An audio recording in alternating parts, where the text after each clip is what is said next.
నమస్తే, welcome to Bhavat media. ముందుగా headlines.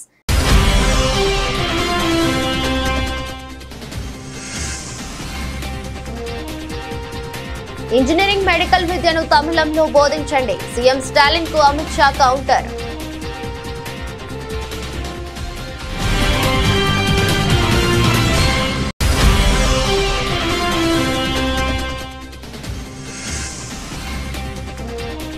KCR తో భేటీలో ఆ విషయం మాట్లాడు, కవితకు ఎంపీ రఘునందన్ మాస్ సవాల్.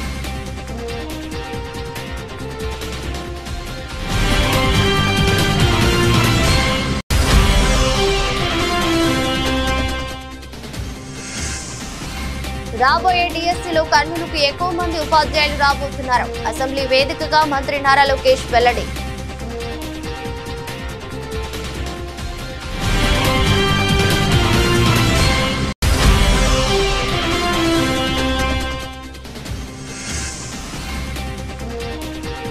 బీసీలకు 42% రిజర్వేషన్లు, ఎస్సీ వర్గీకరణపై సమగ్ర చట్టం, కేబినెట్ నిర్ణయం.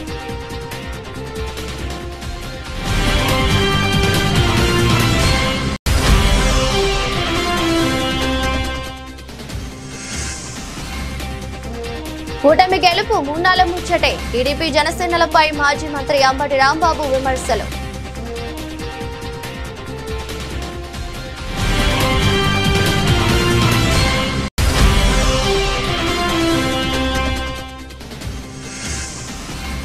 మానకోటలో మిర్చి రైతుల ఆందోళన, పంటను మార్కెట్లోకి అనుమతించాలని డిమాండ్.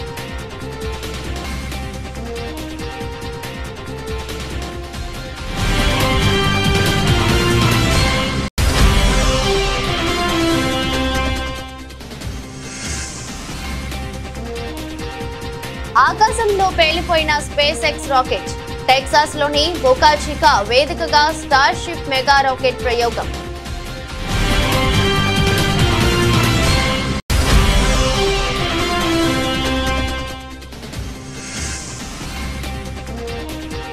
మా కుటుంబంపై తప్పుడు ప్రచారం సాగుతుంది, అందుకే ఈ వివరణ. వీడియో విడుదల చేసిన గాయని కల్పన.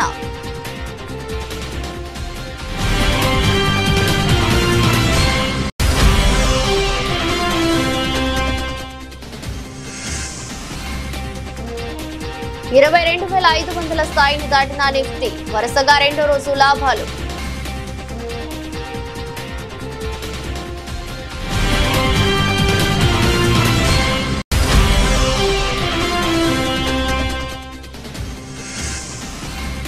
ఎల్లుండి champions trophy final, Sunil Gavaskar సూచనలు. కొన్ని అంశాల్లో మెరుగైతే ఫైనల్లో తిరుగు ఉండదనే సూచన.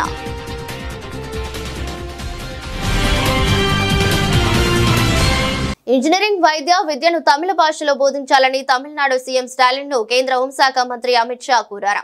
హిందీ భాషను వ్యతిరేకిస్తూ స్టాలిన్ చేస్తున్న వ్యాఖ్యలకు కౌంటర్ గా అమిత్ షా తన అభిప్రాయాన్ని వ్యక్తం చేశారు.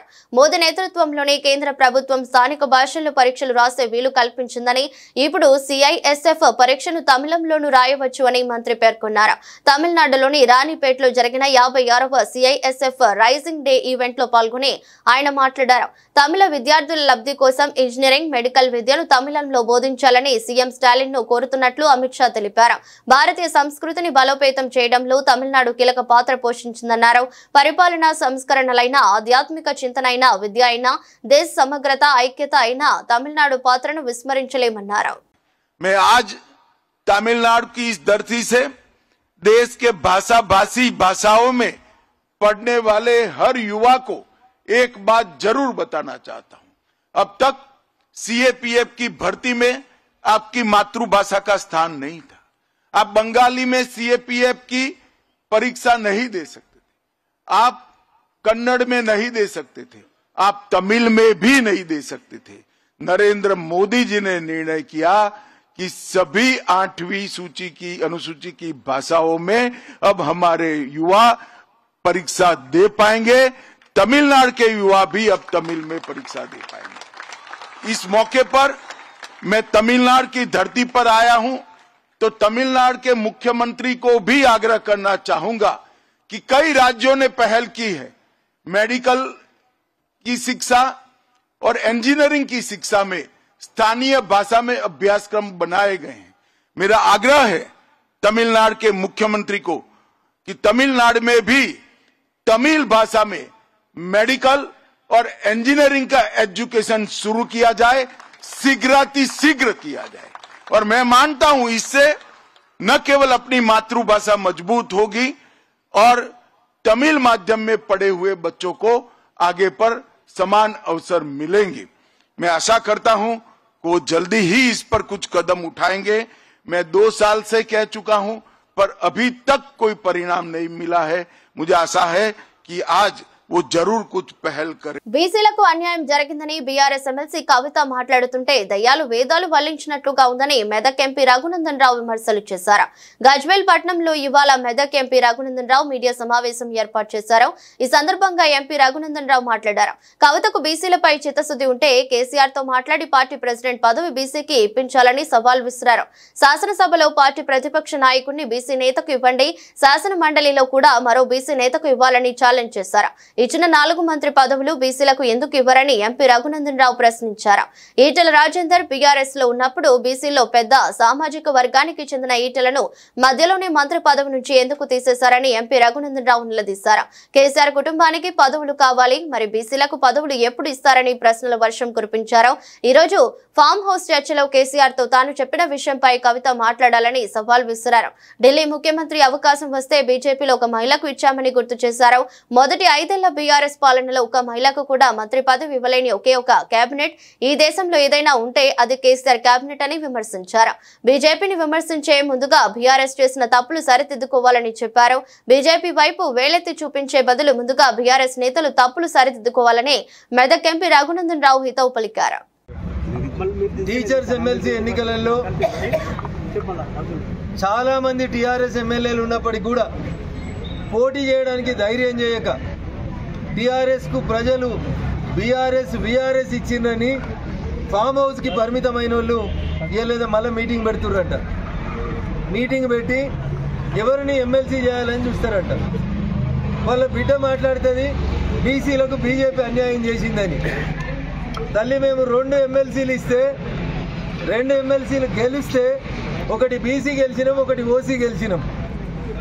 దాదాపు జనాభాలో సగం ఉన్నటువంటి బీసీలని సముచితంగా గౌరవించేటువంటి పార్టీ భారతీయ జనతా పార్టీ. అమ్మ కవితమ్మ, నీకు చిత్తశుద్ధి ఉంటే మీ నాయనతో మాట్లాడి పార్టీ ప్రెసిడెంట్ మీ నాయన అగ్రకులం కాబట్టి వర్కింగ్ ప్రెసిడెంట్ ఒక బీసీకి ఇయ్యండి. శాసనసభలో పార్టీ ప్రతిపక్ష నాయకుడు ఒక బీసీకి ఇయ్యండి. శాసన మండలిలో ఒక ప్రతిపక్ష నాయకుడు అవకాశం ఉంది, ఇంకొక బీసీకి ఇయ్యండి. చేసేటప్పుడేమో చెయ్యరు, ఇచ్చేటప్పుడేమో ఇయ్యరు.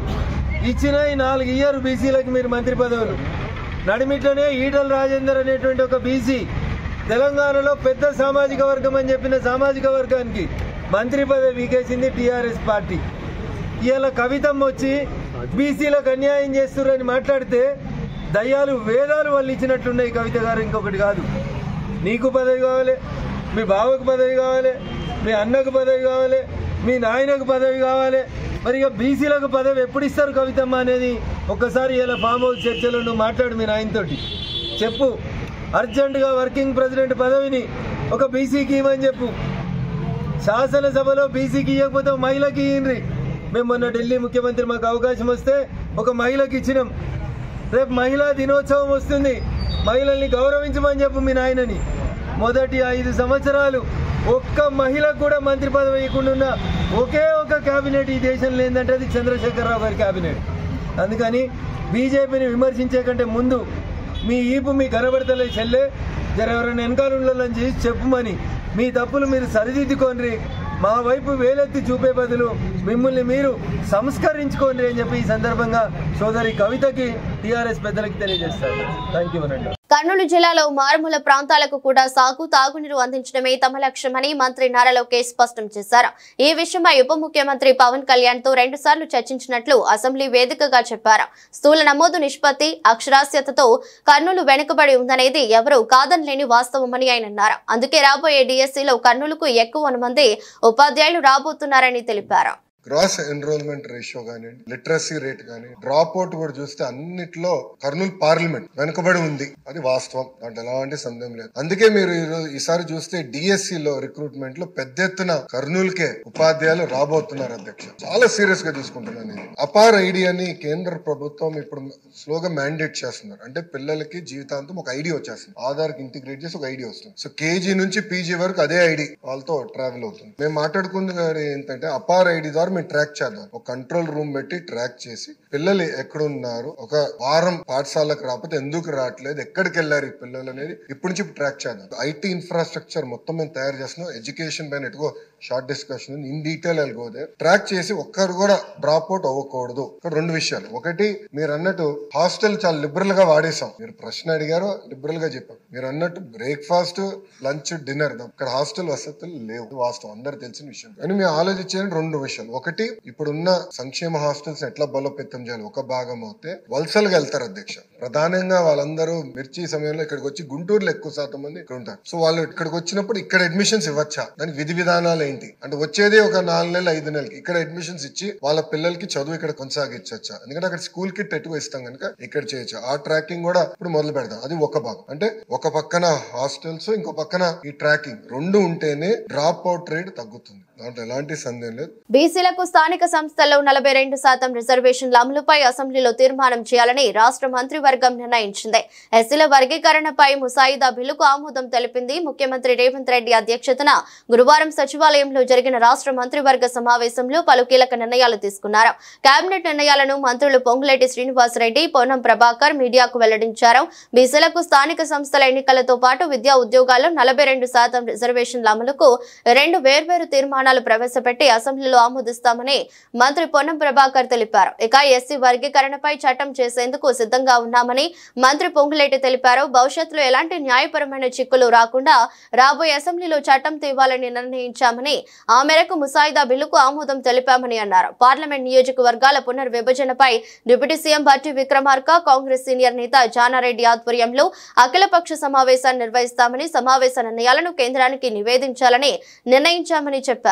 తెలంగాణ రాష్ట్ర ప్రభుత్వం బీసీ రిజర్వేషన్లకు సంబంధించి జరిపిన కుల సర్వే, దాని తర్వాత బలహీన వర్గాలకు సంబంధించిన మేధావులు సంఘాల ద్వారా మిస్ అయిన వారికి సంబంధించి మరొకసారి అవకాశం ఇవ్వమని అడిగిన దాని దృష్ట్యా 3 పద్ధతుల్లో అవకాశం ఇచ్చి తేదీ ముగిసిన తర్వాత ఈరోజు మళ్ళీ క్యాబినెట్లో ఇందుకు సంబంధించిన అంశం మీద చర్చ చేసి రాబోయే శాసనసభ సమావేశాల్లో బీసీల రిజర్వేషన్కు సంబంధించి 42% పెంచే ముసాయిదా చట్టాన్ని ఈరోజు బిల్లును కేబినెట్ ఆమోదించింది.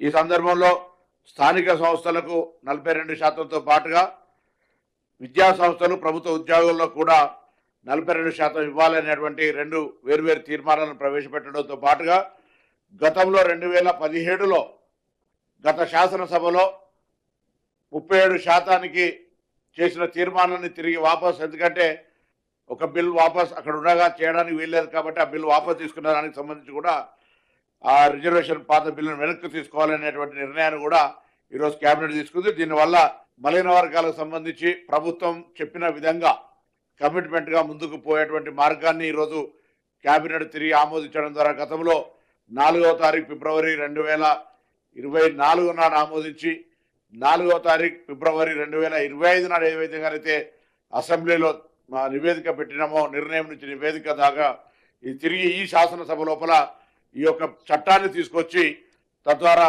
31C కానీ రాజ్యాంగంలో ఉన్నటువంటి అనేక ప్రొవిజన్స్ ప్రకారంగా ఇది అమలు చేయడానికి తెలంగాణ రాష్ట్ర ప్రభుత్వం చిత్తశుద్ధితో ప్రయత్నం చేస్తుంది.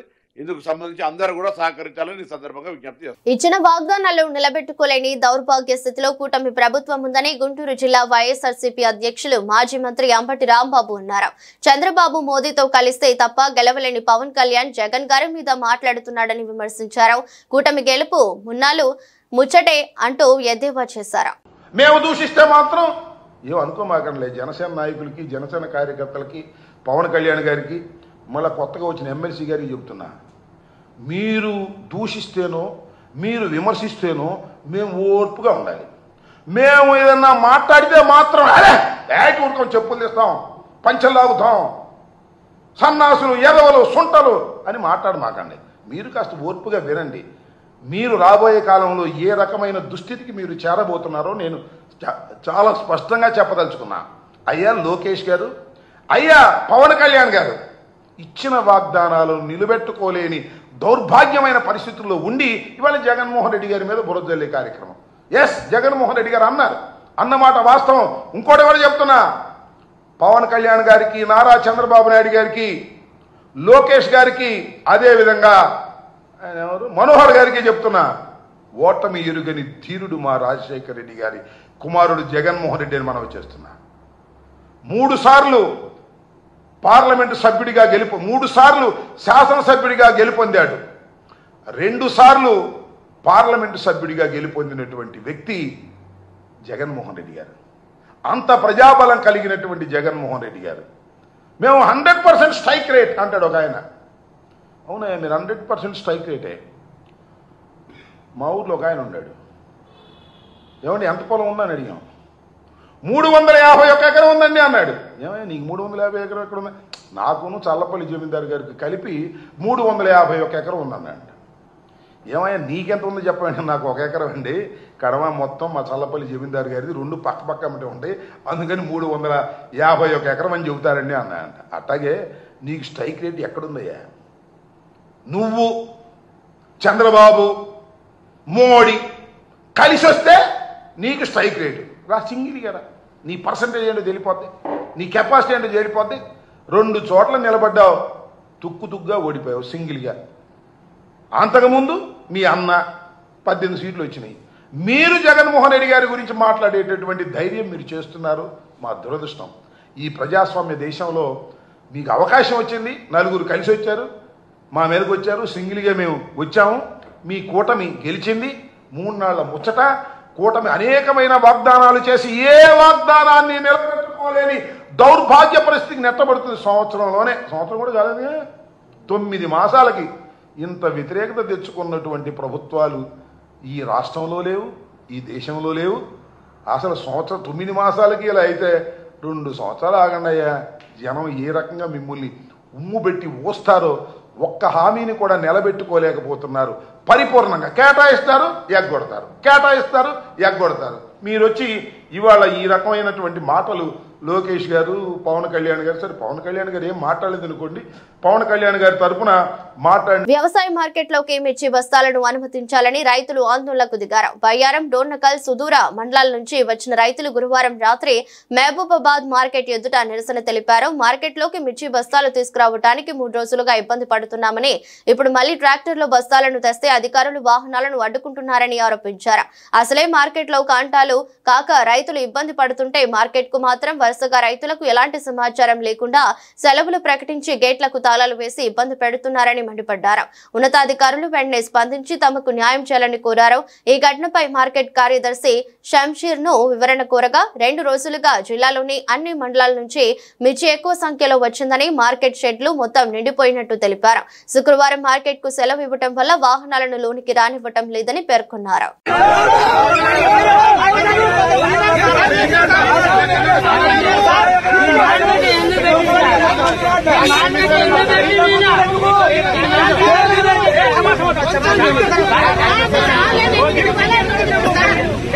ప్రపంచ బిలియనీర్ ఎలాన్ మస్క్ కు చెందిన స్పేస్ ఎక్స్ ప్రయోగించిన స్టార్షిప్ మెగా రాకెట్ అంతరిక్షంలో పేలిపోయింది. ప్రయోగం విజయవంతమైన ఆ తర్వాత ఒక్కసారిగా పేలిపోయి చెల్లాచెదురైంది. టెక్సాస్ లోని బోకా చికాలో నిన్న సాయంత్రం 5:30 స్టార్షిప్ రాకెట్ ను ప్రయోగించారు. తొలుత రాకెట్ విజయవంతంగానే నింగిలోకి దూసుకెళ్లింది. ఆ తర్వాత ఒక్కసారిగా పేలిపోయింది. దాని నుంచి భారీ శకలాలు కిందకి దూసుకొచ్చాయి. ఫ్లోరిడా, బహమాస్ ప్రాంతాల్లోని ఆకాశంలో ఈ శకలాలు నిప్పులు కక్కుతూ రాలడం కనిపించింది. ఇందుకు సంబంధించిన వీడియోలు వైరల్ అవుతున్నాయి. దీనిపై స్పేస్ ఎక్స్ స్పందించింది. వీటి నుంచి పాఠాలు నేర్చుకుంటామని తెలిపింది. కాగా స్పేస్ ఎక్స్ జనవరిలో నిర్వహించిన పునర్వినియోగ భారీ రాకెట్ స్టార్షిప్ ప్రయోగం కూడా విఫలమైంది. సాంకేతిక కారణాల వల్లే ఇలా జరిగినట్టు అప్పట్లో స్పేస్ ఎక్స్ ప్రకటించింది.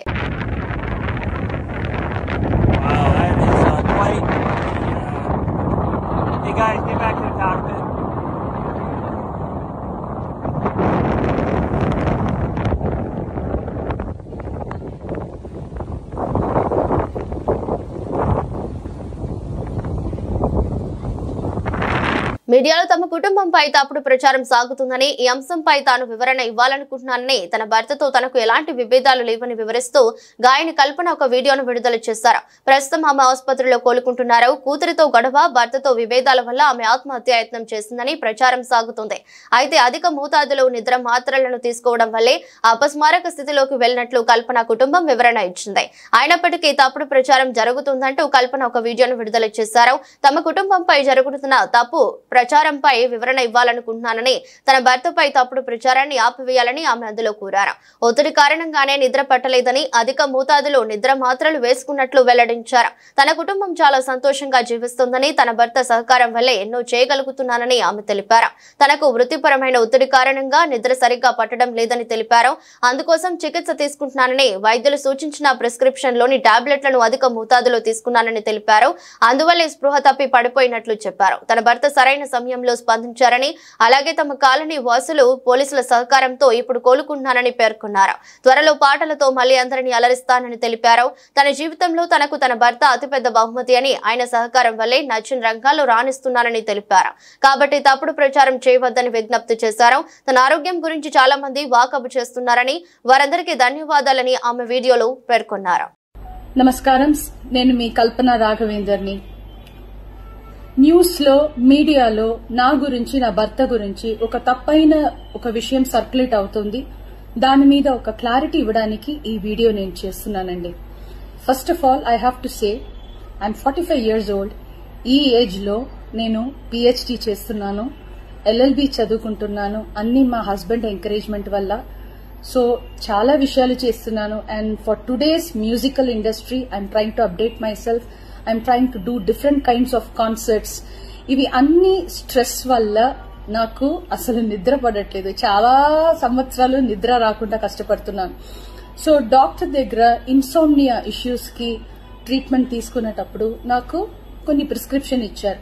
ఆ ప్రిస్క్రిప్షన్ లో ఉన్న మెడిసిన్ ఆ పర్టికులర్ డే డోసేజ్ కొంచెం ఎక్కువ తీసుకున్నాను కాబట్టి స్పృహ తప్పి అన్కాన్షియస్ పొజిషన్ కి స్టేట్ కి వెళ్లిపోయాను. భారత స్టాక్ మార్కెట్ ప్రామాణిక సూచీలు వరుసగా 2 రోజులు లాభపడ్డాయి. ట్రేడింగ్ లో సెన్సెక్స్ 609.86 పాయింట్లు బలపడి 74,340.09 వద్దకు చేరుకుంది.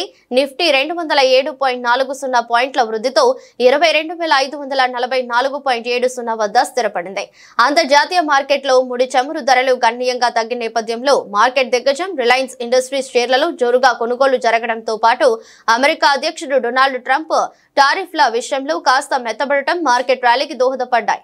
ఈక్విటీ మదుపరుల సంపదగా పరిగణించే బీఎస్ఈ నమోదిత కంపెనీల మొత్తం మార్కెట్ క్యాపిటలైజేషన్ 4.54 లక్షల కోట్ల మేర పెరిగి 397.58 లక్షల కోట్లకు చేరుకుంది.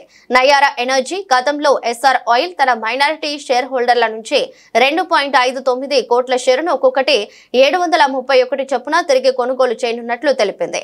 IIFL క్యాపిటల్ సర్వీసెస్ అనుబంధ విభాగమైన IIFL facilities services open market లో బ్లాక్ డీల్ ద్వారా హైదరాబాద్ కు చెందిన అవంతి ఫీడ్స్ లో మరో 4.4% వాటాను 470 కోట్లకు దక్కించుకుంది. ఈ మంగళవారం కూడా IIFL సర్వీసెస్ అవంతి ఫీడ్స్ లో 4.4% వాటాను 435 కోట్లకు కొనుగోలు చేస్తుంది. ఛాంపియన్స్ ట్రోఫీ ఫైనల్లో భారత తుది జట్టులో ఎలాంటి మార్పులు అవసరం లేదని సునీల్ గవాస్కర్ సూచించారు. దుబాయ్ వేదికగా ఆదివారం న్యూజిలాండ్ తో టీమిండియా ఫైనల్ మ్యాచ్ ఆడనుంది.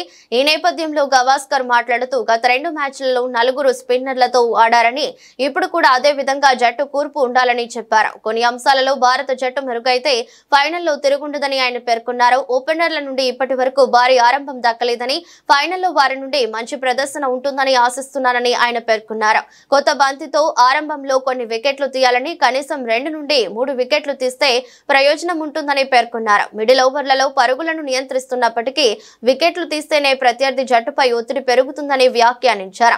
చక్రవర్తి, కుల్దీప్ లను జట్టులోకి తీసుకోవడం మంచి నిర్ణయమని సునీల్ గవాస్కర్ అన్నారు. పరిమితి ఓవర్లలో డాట్ బాల్స్ ను వేయడం కీలకమని, ఈ విషయంలో వారిద్దరూ మంచి ప్రదర్శన చేస్తున్నారని ప్రశంసించారు. దుబాయ్ పిచ్ నుండి మంచి సహకారం అందుతోందని వ్యాఖ్యానించారు. వార్తలు ముగించే ముందు మరోసారి హెడ్లైన్స్.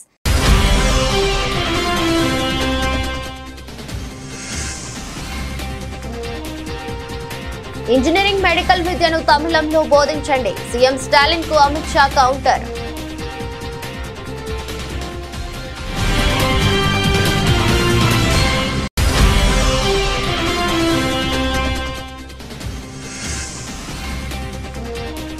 కేసీఆర్ తో భేటీలో ఆ విషయం మాట్లాడు. కవితకు ఎంపీ రఘునందన్ మాస్ సవాల్.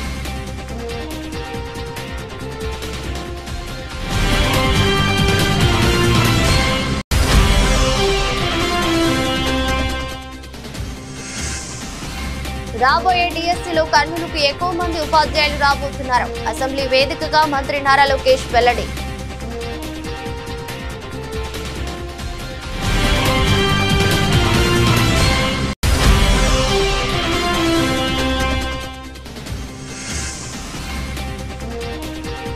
బీసీలకు 42% రిజర్వేషన్లు. ఎస్సీ వర్గీకరణపై సమగ్ర చట్టం కేబినెట్ నిర్ణయం.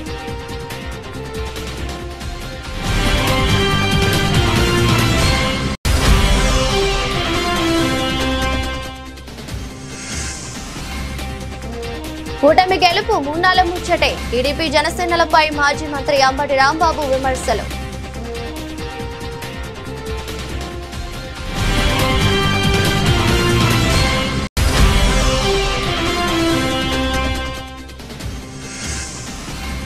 మానకోటలో మిర్చి రైతుల ఆందోళన. పంటను మార్కెట్లోకి అనుమతించాలని డిమాండ్.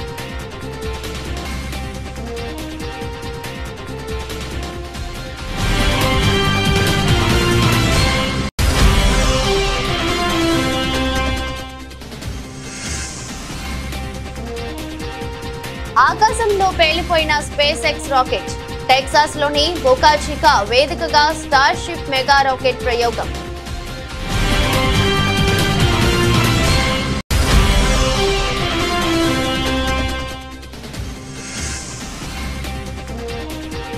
మా కుటుంబంపై తప్పుడు ప్రచారం సాగుతుంది, అందుకే ఈ వివరణ.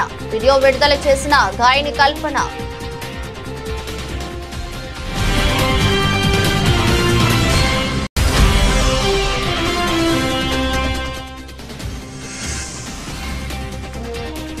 $22,500 స్థాయిని దాటిన నిఫ్టీ వరుసగా రెండో రోజు లాభాలు.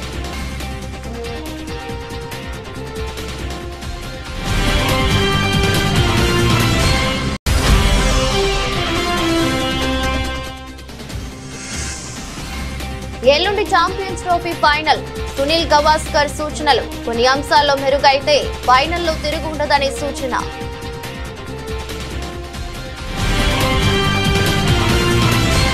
ఈ దృష్టి బులెటిన్ మరో బులెటిన్లో మళ్ళీ కలుద్దాం.